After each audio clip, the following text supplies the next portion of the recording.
Ever watched a hot air balloon just kind of gracefully float across the sky and thought like, huh, how does that even work? It's really amazing, isn't it? Well, today's deep dive is all about the world of gases, and we're using OpenStax's Chemistry Atoms First 2E textbook to guide us. That's fun. We'll uncover the science behind those hot air balloons, and we'll explore like why a figure skater's blade exerts more pressure on the ice than an elephant's foot.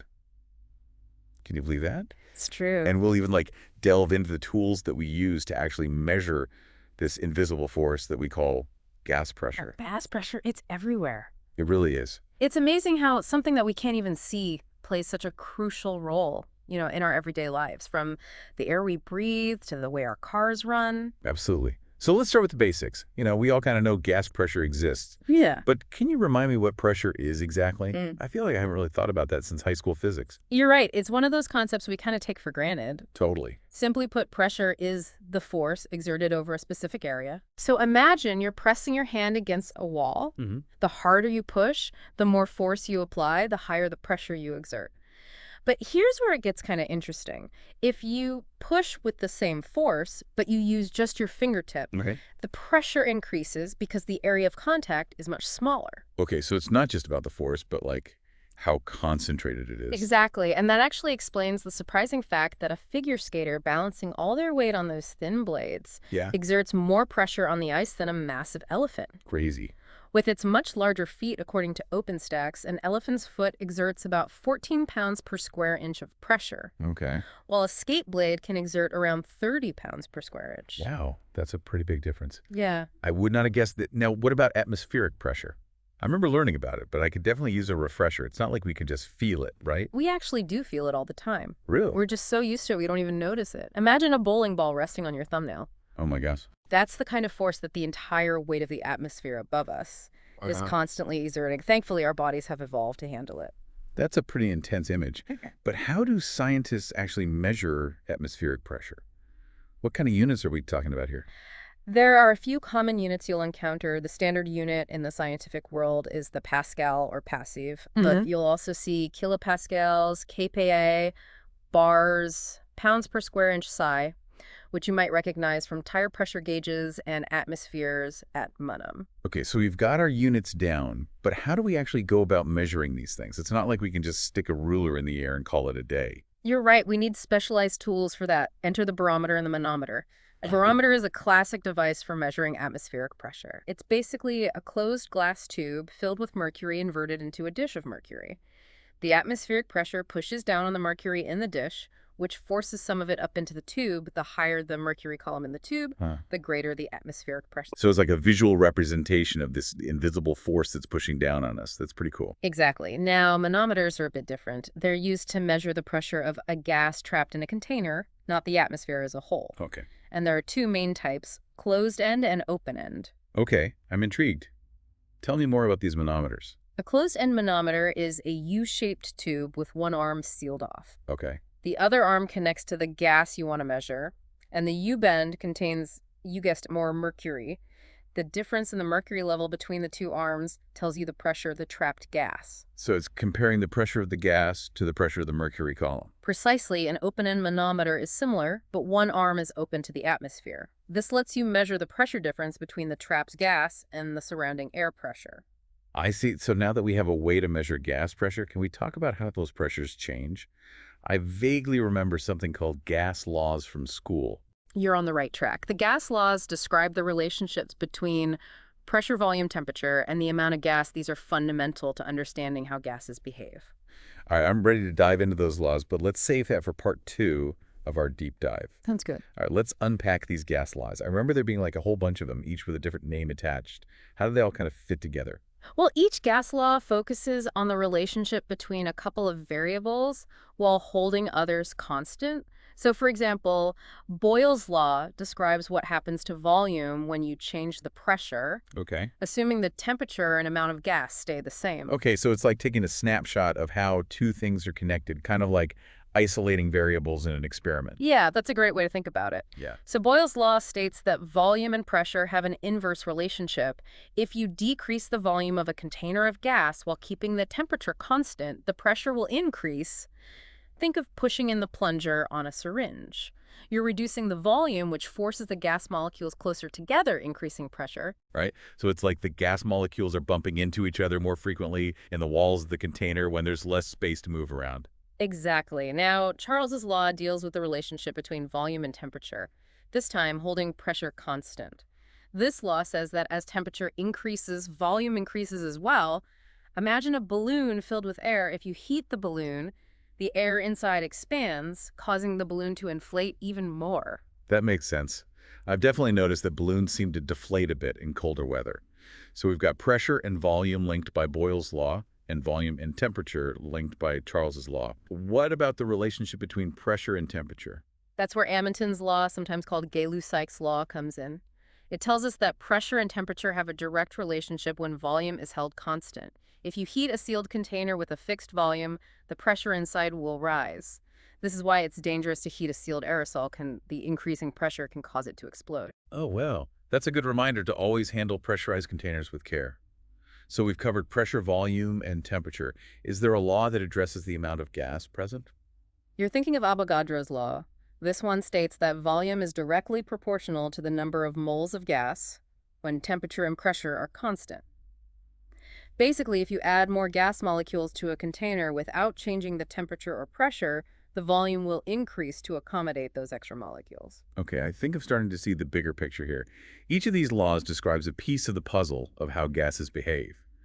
But is there a way to combine them all into one grand equation that explains it all? There is. It's called the ideal gas law, and it's represented by the equation PV equals nRT. This equation elegantly summarizes the relationships between pressure P, volume V number of moles, and temperature T, and a constant called the ideal gas constant R. Well, that's pretty neat. It's like a mathematical summary of everything we've been talking about. Can you give me an example of how this equation is actually used? Absolutely. The textbook mentions methane CH4 as a potential alternative fuel to gasoline. Let's say we want to know how much space or volume 655 grams of methane gas would occupy. That's the amount needed to replace 1 gallon of gasoline, according to the textbook. Okay, that sounds like a pretty relevant calculation these days with all the talk about alternative fuels and reducing emissions. But how would we even begin to figure that out? This is where the ideal gas law comes in handy. We need Oh. to make sure our units are consistent. We'll need the temperature in Kelvin and the pressure in atmospheres. Then we can plug those values along with the number of moles of methane, which we can calculate from the 655 grams and the ideal gas constant into the equation. So we're basically plugging in all the knowns and then solving for the unknown, which in this case is volume. You got it. And when we do the math, we find that 655 grams of methane gas at a typical room temperature of 25 degrees Celsius and a pressure of 1 atmosphere would occupy a volume of roughly 120 liters. That's more than 269 gallons. Wow, that's a huge volume for what seems like a relatively small amount of methane. I guess that highlights some of the challenges in storing and transporting gaseous fuels. Exactly. It's a key consideration in developing alternative fuel infrastructure. This ideal gas law is pretty powerful. Mhm. But you mentioned earlier the term ideal gas behavior. Does that mean there are times when this equation doesn't quite work perfectly? You're right to pick up on that nuance. The ideal gas law assumes that gas molecules don't interact with each other and take up negligible space, which is a simplification in reality. At very high pressures or very low temperatures, these assumptions start to break down. Real gases can deviate from ideal behavior under those extreme conditions. Does that mean we need a whole new set of equations for those situations? There are more complex equations that can account for those non-ideal behaviors, but for most everyday scenarios, the ideal gas law gives us a pretty accurate picture. All right, that's reassuring. I'm feeling much more confident in my understanding of gas behavior. Now we've talked about the fundamental gas laws, the ideal gas equation, and even touched upon real-world applications. What else is there to explore in this invisible world? Well, so far we've been discussing pure gases, but what happens when we have a mixture of gases? Think about the air we breathe. It's not just pure oxygen, it's a blend of different gases. That's a good point. Yeah. I'm curious to know how those different gases interact with each other. Do they affect each other's behavior, or do they kind of just do their own thing? That's a great question, and it leads us to Dalton's law of partial pressures, which explains exactly how those gases in a mixture behave. Okay, now I'm really intrigued. Let's dive into Dalton's law and the world of gas mixtures in part 3 of our deep dive. Okay, so we're taking gas mixtures now. It's kind of blowing my mind that the air we breathe is like a bunch of different gases all just hanging out together. How does that even work? Well, each gas in a mixture acts independently. Okay. almost as if the other gases weren't even there. That's the essence of Dalton's law of partial pressures. Okay. Each gas contributes its own pressure to the total pressure of the mixture. Okay. We call that individual contribution the partial pressure of that gas. So it's like each gas has its own little pressure party going on, Yeah, and the total pressure is just the sum of all those individual parties. that's a great analogy. It's as if each gas is oblivious to the others bouncing around and colliding with the walls of the container, as if it were the only gas present. Hmm. I'm trying to think of a real-world example of this. Is it kind of like mixing different drinks together? Each drink retains its own flavor, but they combine to create a new overall taste. That's a good way to visualize it. Or think about a room full of people talking. Everyone's contributing to the overall noise level, even though they're having separate conversations. Okay, I'm starting to get it. The textbook mentions scuba diving as Yes. a situation where Dalton's law is really important. How does that work? Scuba divers breathe a mixture of gases, mainly oxygen and nitrogen, Yeah. at higher pressures than we experience at the surface. As a diver descends, the water pressure increases, and so does the partial pressure of each gas in their breathing mixture. So it's not just about the total pressure, but also about the individual pressures of each gas they're breathing. That sounds kind of risky. It is, if the partial pressure of oxygen gets too high, it can be toxic. Oh, wow. But if it's too low, the diver can experience hypoxia, which is a lack of oxygen.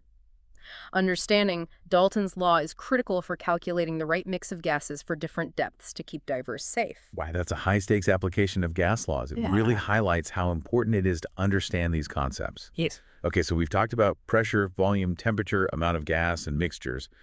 What other fascinating aspects of gas behavior are out there? Well, we've touched upon how gases spread out, but there's a lot more to explore in the realm of diffusion and effusion. Okay. These processes govern how gases move and mix, and they play a role in everything from how scents travel to uranium enrichment. Wait, uranium enrichment. That sounds intense. Yeah. How do those seemingly simple processes relate to something so complex? It all comes down to tiny differences in the mass of gas molecules. Remember, isotopes. Mm-hmm. Well, natural uranium is a mix of uranium-238, which is the most common form, and uranium-235, which is the one we use in nuclear reactors. I remember learning about that, but I have to admit, nuclear science always felt a bit intimidating.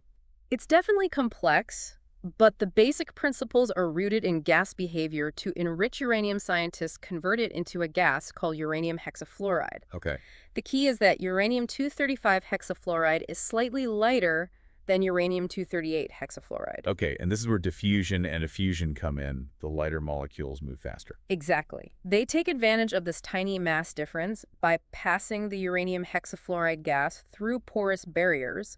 The lighter uranium-235 hexafluoride effuses or escapes through the tiny pores slightly faster than the heavier uranium-238 hexafluoride. So it's like a microscopic race. Yeah. And the lighter molecules have a slight edge, but I imagine the difference in speed wouldn't create a huge separation, right?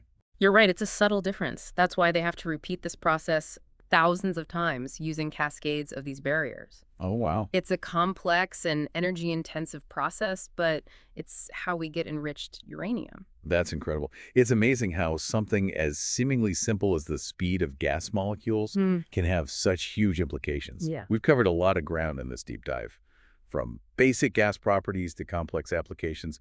What's the big takeaway message here?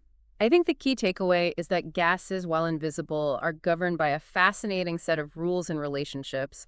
Understanding these principles allows us to explain everyday phenomena like why balloons float and how we smell things, but also to develop incredible technologies from alternative fuels to nuclear power. It really makes you appreciate the power of scientific understanding, doesn't it? Absolutely. And it shows that even in something as seemingly simple as a gas, there's a whole universe of complexity and wonder waiting to be explored. This has been an incredibly insightful journey into the world of gases. I feel like I've learned so much.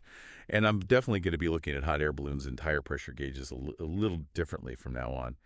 Thanks for being our guide on this deep dive. And to our listeners, we hope you've enjoyed this exploration as much as we have. Until next time, keep those brains bubbling.